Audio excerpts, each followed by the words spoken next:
আসসালামু আলাইকুম স্যার। ওয়ালাইকুম আমার আসসালাম। একটা কোশ্চেন হচ্ছে যে আমরা সবসময় চাই যে বাচ্চাদেরকে হারাম জিনিস থেকে দূরে রাখতে।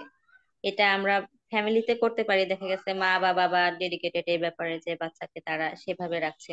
কিন্তু যখন বাইরের পরিবেশে যাচ্ছে, আহ, সে যখন গ্রামে যাচ্ছে বা তার রিলেটিভদের সাথে মিশছে, খুব কাছের আত্মীয়দের কাছে যাচ্ছে, হ্যাঁ, তো তখন তো তারা এই হালাল হারামের বিষয়টা অনেকেই এভাবে মানে না বা জানেও না।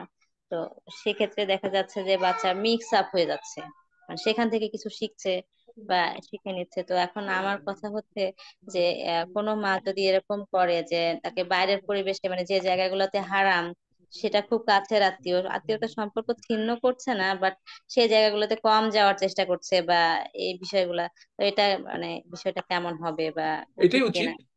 এটাই উচিত। আপনি আমাদের প্রত্যেকের জন্য দাওয়াতি জীবন বাধ্যতামূলক প্রত্যেকটা মুসলমানের জন্য, রিগার্ডলেস আপনি কি দল করেন, আদৌ দল করেন কিনা এসব পরের কথা, কিন্তু মুসলমান হিসেবে দাওয়াতি কাজ করা আপনার জন্য, আমার জন্য বাধ্যতামূলক। আপনার যে আত্মীয় স্বজন আপনি মনে করছেন যে হারাম কাজ, যেটা আপনি সুস্পষ্ট বলে হারাম জানেন, সেটার সাথে সংশ্লিষ্ট, জেনে হোক না জেনে হোক, আপনি তাদের পেছনে যতটা সম্ভব রক্ত সম্পর্কের আত্মীয়, যত সম্ভব দাওয়াতি কাজ করতে থাকেন, একটু ধৈর্য নিয়ে বুঝাতে থাকেন। এট দ্য সেম টাইম আপনি আপনার বাচ্চাকে ওই রকম ক্ষেত্রে এক্সপোজ হওয়া থেকে দূরে রাখবেন।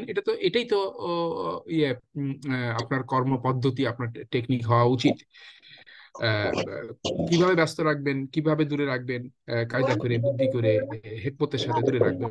পাশাপাশি তাদের কাছ থেকে, তারা যেন হারাম থেকে দূরে সরে আসে, সেই ব্যাপারটা যতটা সম্ভব আপনি ম্যানেজ করে চলবেন। তাদেরকে বোঝাতে থাকেন, এটা আপনার দাওয়াতি কাজের অংশ। বাচ্চাকে বিরত রাখা একটা দাওয়াতি কাজের অংশ, আর তাদেরকে বোঝানো এটাও সেই দাওয়াতি কাজেরই অংশ। মাঝে মাঝে দেখা যায় কি যে মানে এই কাজগুলো যারা করছেন তারা মানে আমাদের এত সিনিয়র পার্সন, বা মানে তাদের কাছ থেকে আমাদের শেখার কথা ছিল, কিন্তু না, এটা তাদেরকে ঠিক আমি না। কিভাবে এটা বলবো না ম্যাডাম, এরকম, না ম্যাডাম, বা এটা তারা এটা ঠিক। কিভাবে নিবে ওই বিষয়টা অনেক মানে সময়। এই ধারণাটা আপনার মাথা থেকে বের করতে হবে। হযরত ইব্রাহিম আলাইহিস সালাম তার বাবাকে দাওয়াত দিয়েছেন, ঠিক জি। আছে না? কাজেই ওনারা অনেক সিনিয়র মানুষ, ওনাদের কাছ থেকে আমরা শিখবো, আমাদের কাছ থেকে ওনাদের শেখার কিছু নাই, that is not the question. এটা ঠিক না, এটা মাথা থেকে বের করে দিতে হবে। এটা মাথা থেকে আপনি আপনার আপনার দাদা বাবা শ্বশুর শাশুড়ি, তাদেরকে আপনি দাওয়াত দিবেন। ওনাকে কিন্তু দাওয়াত দেওয়া যাবে না বিষয়টা না। হযরত ইব্রাহিম আলাইহিস সালাম কাকে দাওয়াত দিয়েছিলেন? ওনার বাবাকে।